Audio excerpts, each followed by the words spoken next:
Media మిత్రులకు నమస్కారం. ఈరోజు స్వర్గీయ ఎనికపల్లి సాంబశివరావు గారు మా నాన్నగారు 2వ వర్ధంతి సందర్భంగా మజ్జిగ మరియు అన్నదాన కార్యక్రమం చేయడం జరిగింది.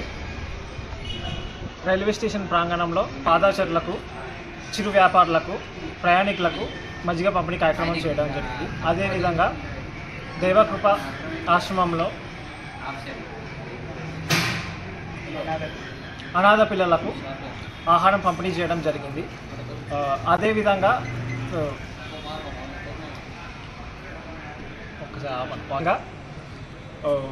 వాడి అడుగుజాడలో నడవాలని కోరుకుంటున్నాం. మేము వాడి ఇచ్చిన స్ఫూర్తితో వాడి పేరు మీద ట్రస్ట్ స్థాపించి ఇలాంటి కార్యక్రమాలు ఎన్నో చేయాలని కోరుకుంటున్నాం. అదేవిధంగా మాకు సహకరించినటువంటి ఆసియా ఫౌండేషన్ సభ్యులు ఇమ్రాన్, సోహెల్ మరియు ఉదయ్కి